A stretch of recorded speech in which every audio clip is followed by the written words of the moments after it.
Hoy vamos a analizar un caso de mediados del siglo XIX. Así que relájense mientras nos vamos a Estados Unidos. Maria Dunn nació en 1822 en Old Town, una pequeña parroquia cerca de la ciudad de Bangor, en Maine.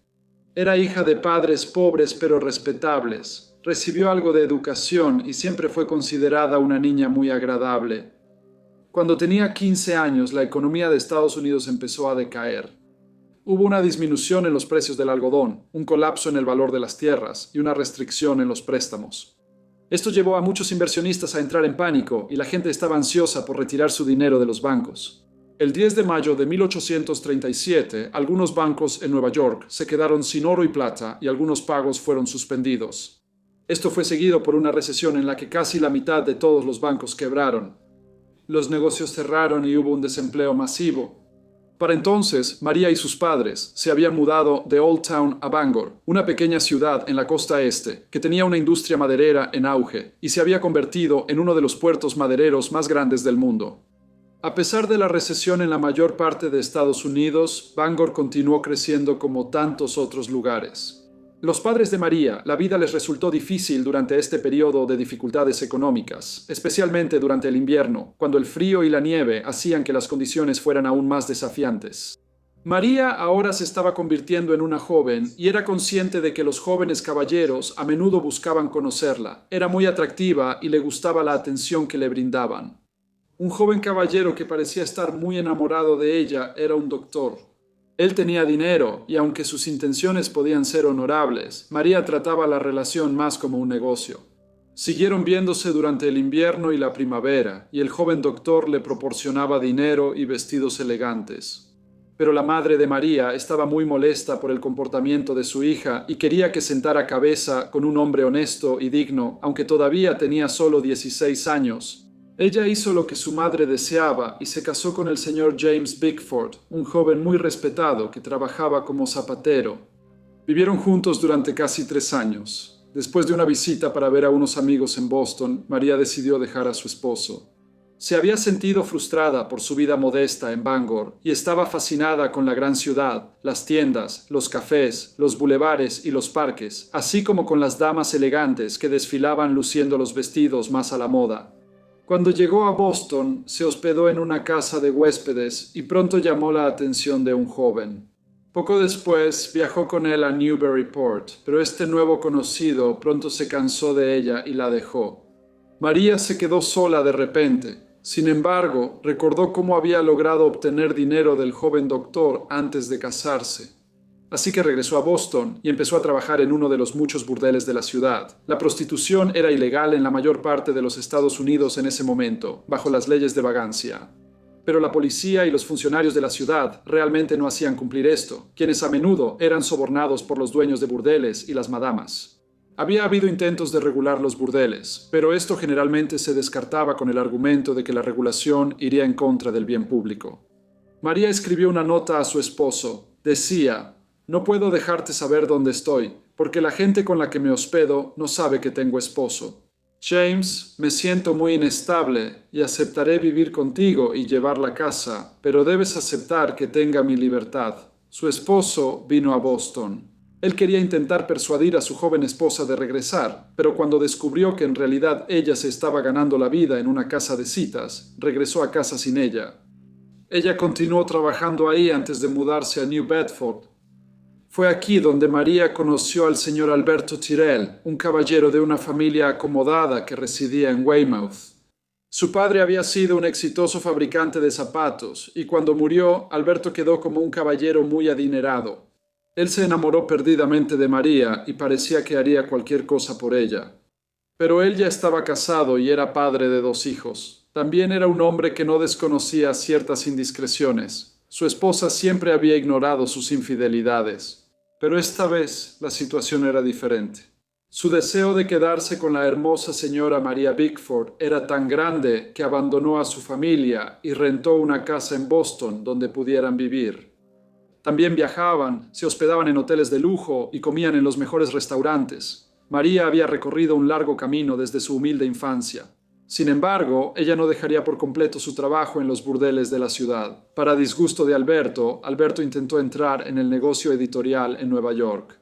Él esperaba poder publicar una revista de reconocimiento nacional, una que tuviera gran influencia en el ámbito literario estadounidense. Incluso se acercó a Edgar Allan Poe para pedirle ayuda, pero él rechazó la oferta. Albert no sabía nada de la industria editorial y su emprendimiento terminó en fracaso. María tenía su propio negocio al que atendía mientras dirigía una casa de citas. Este era un lugar donde parejas no casadas o personas que mantenían relaciones impropias acudían y rentaban una habitación por 1 o 2 horas antes de seguir su camino. Resultó ser bastante popular. Para este momento, Alberto ya había gastado la mayor parte de su herencia. Esto se debió a sus malas inversiones, gastos excesivos y total falta de prudencia. Aunque su generosidad hacía que las personas que conocía siempre tuvieran una buena opinión de él y a menudo lo describieran como un buen tipo. Ahora que Alberto prácticamente se había quedado sin dinero, la pareja discutía con más frecuencia. María todavía estaba en contacto con su esposo, el señor James Bickford, y en 1845 le envió una carta en la que escribió que Alberto la golpeaba y que ahora quería dejarlo cuanto antes. Sin embargo, Alberto la dejó en junio de ese mismo año. Esto era algo que él ya había hecho en varias ocasiones anteriores, aunque cada vez se reconciliaban poco después. El 29 de septiembre, Alberto fue acusado formalmente de adulterio. Sin embargo, durante un tiempo logró evitar ser arrestado. Cuando la policía finalmente lo alcanzó, sus amigos y familiares escribieron al fiscal solicitando que el proceso judicial se retrasara para que Alberto pudiera tener más tiempo para mejorar su comportamiento. Entonces se acordó que su juicio se retrasaría 6 meses. Una vez más, intentó reunirse con María en la casa de citas en Cedar Lane, en el área de Beacon Hill de Boston. A las 5 de la mañana del lunes 27 de octubre de 1845, el señor Joel Lawrence, el propietario de la casa que María rentaba en Cedar Lane, escuchó un grito seguido de un fuerte golpe. Esto venía de los pisos superiores de la casa. Miró a su esposa, quien se había despertado por el ruido. Luego escucharon pasos bajando rápidamente las escaleras, seguidos por el sonido de alguien azotando la puerta principal. El señor Lawrence inmediatamente saltó de la cama y fue a ver qué estaba pasando. Fue al cuarto de María y abrió la puerta. El cuarto estaba lleno de humo. María estaba en la cama, estaba inmóvil y no hacía ningún sonido. Cuando el señor Lawrence miró más de cerca, se dio cuenta de que María Bickford estaba muerta. Tenía la garganta cortada de oreja a oreja y había sangre visible en las paredes. Al pie de la cama había una navaja, un bastón y un chaleco de caballero. También había una carta que estaba firmada con las iniciales AJ para MAP. Era obvio que quienquiera que hubiera hecho esto había intentado destruir la evidencia, ya que hubo intentos de iniciar un incendio. El señor Lawrence llamó a la policía. Cuando llegaron, el señor Lawrence les dijo que la noche anterior había visto a María y al señor Alberto Terrell en una acalorada discusión. No le dio mucha importancia porque era algo bastante común. La noticia del incidente empezó a difundirse y otros testigos se presentaron. Uno de ellos era un trabajador del establo que contó cómo el señor Alberto Terrell había llegado allí a las 5:30 de la mañana y pidió un caballo diciendo que había tenido un pequeño problema y quería ir a la casa del padre de su esposa. Varias personas habían visto al señor Terrell entrar y salir de la propiedad. La policía comenzó a buscarlo, pero el señor Alberto Terrell ya había huido. Había llegado a Weymouth y luego viajó a Montreal, en Canadá, desde donde envió una carta a su familia avisándoles que iba a tomar un barco hacia Inglaterra. Abordó un barco con destino al puerto de Liverpool. Desafortunadamente para Alberto, el clima en el Atlántico era especialmente malo y el barco se vio obligado a dar la vuelta y navegar hacia Nueva York. Sin dejarse desanimar, Alberto abordó entonces otro barco, esta vez uno que se dirigía a Nueva Orleans. Sin embargo, las autoridades en Luisiana ya estaban al tanto de su llegada y el 6 de diciembre de 1845 el señor Alberto Terrell fue arrestado y enviado de regreso a Boston, donde fue acusado del asesinato de la señora María Bickford. Los periódicos llenaron sus páginas con historias sobre Alberto Terrell. Escribieron sobre cómo había dejado a su esposa para vivir con la señora María Bickford, que había perdido su fortuna heredada y que antes de la muerte de la señora Bickford había sido acusado de adulterio. Por supuesto, sensacionalizaron la historia y el caso parecía fascinar al público. Los periódicos escribieron que en la mañana del crimen, Alberto había sido visto entrando y saliendo del lugar. A pesar de que antes la gente lo describía como un buen tipo, ahora al señor Alberto Terrell lo veían como un villano. Sin embargo, para cuando comenzó el juicio, el 24 de marzo de 1846, la opinión pública había cambiado un poco. La gente de Boston ahora empezaba a pensar que Alberto solo era una pobre víctima de María. Creían que ella había usado sus encantos femeninos para seducirlo, lo que resultó en que el caballero enamorado dejara a su esposa, abandonara a sus hijos y perdiera su dinero. La familia de Alberto contrató a Rufus Choate para defenderlo. Era un abogado famoso de Boston, conocido por las estrategias de defensa que empleaba para lograr la absolución de sus clientes. En el primer día del juicio, el fiscal Samuel D. Parker llamó a muchos testigos que pudieron presentar pruebas circunstanciales sólidas contra el acusado. Sin embargo, la defensa contrarrestó esto durante el contrainterrogatorio. Uno de los testigos fue el forense y el abogado defensor le preguntó si la herida en el cuello de María Bickford podría haberse autoinfligido. El forense respondió que sí podría. Una señora llamada señorita Mary Head, quien es residente de Cedar Lane, le dijo al tribunal que el 27 de octubre alguien llamó a su puerta. Cuando abrió la puerta, vio a Alberto Tyrrell. Dijo que le habló, pero que estaba en un estado muy extraño, de verdad. Era como si estuviera dormido. El cuñado de Alberto Tyrrell, un caballero llamado señor Nathaniel Bailey, testificó que cuando vio al acusado en Weymouth, se estaba comportando de una manera muy peculiar y le dijo que estaba huyendo de una acusación de adulterio.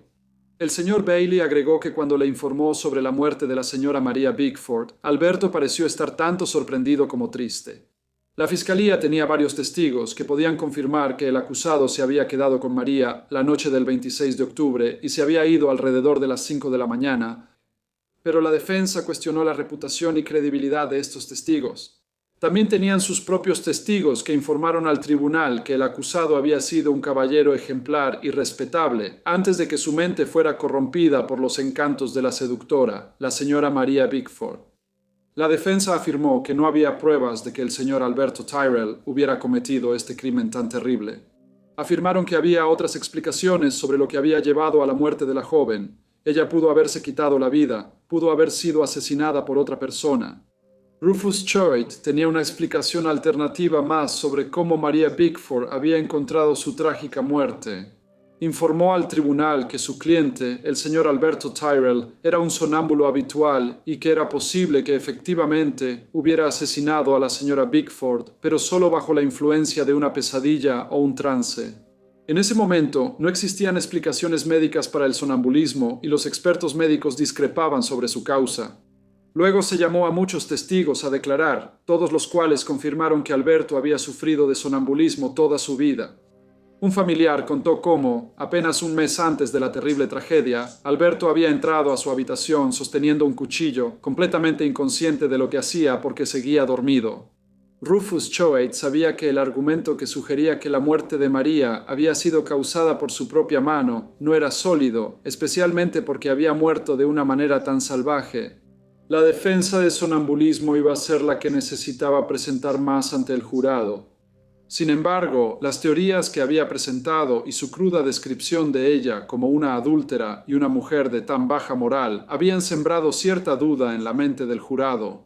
Los periódicos de Boston estaban convencidos de que Albert Tyrrell era culpable. Sabían que el señor Rufus Choate era un abogado hábil, pero algunos consideraban que sus tácticas eran poco éticas, y aunque todos respetaban la capacidad legal del caballero, había quienes hablaban en su contra. Un periodista escribió: «Los relámpagos de su genio se blandían sin mucha consideración por las consecuencias, y que, en comparación al gran protagonista de la escena, le importaban poco las consecuencias. Ya fuera que purificaran la atmósfera moral reivindicando la causa de la verdad y la justicia, o que derribaran la hermosa estructura de la virtud y la integridad públicas». En sus argumentos finales, Rufus Choate habló durante más de 6 horas. El lunes 30 de marzo, el juez resumió el caso. Muchos creyeron que mostró simpatía hacia el acusado, refiriéndose a la profesión elegida por la señora María Bickford y a su bajo nivel moral. El juez también indicó que el sonambulismo podría considerarse una forma de locura. El lunes 30 de marzo el jurado fue enviado a deliberar. Lo hicieron durante solo 2 horas y regresaron para informar al juez y a la sala llena, que declararon no culpable al acusado.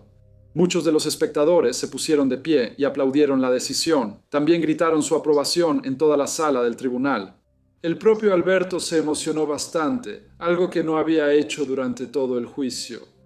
Los periódicos escribieron que Rufus Choate había defendido con éxito al señor Alberto Tyrrell, que si en verdad hubiera asesinado a la señora Maria Bickford, solo lo habría hecho mientras caminaba dormido y por lo tanto no era responsable de sus acciones. En enero de 1847, Alberto volvió a estar en la corte, esta vez acusado de intentar incendiar la propiedad del señor Joel Lawrence. Este también era un delito que podía ser castigado con la muerte.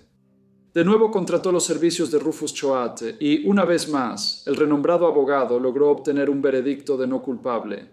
Albert luego intentó que le devolvieran la mitad de los honorarios legales, alegando que su inocencia había sido obvia. No tuvo éxito. Sin embargo, fue acusado de adulterio y de convivencia lasciva, por lo que fue sentenciado a 3 años de prisión con trabajos forzados. Después de que la notoriedad generada por sus juicios se desvaneció, el señor Albert Tyrrell vivió el resto de su vida en el anonimato. Pero los juicios siguieron siendo famosos por el uso exitoso de la defensa por sonambulismo. Hola a todos y muchas gracias por escuchar. Como siempre, por favor dejen cualquier comentario o retroalimentación que tengan y espero verlos a todos de nuevo en el próximo Briefcase.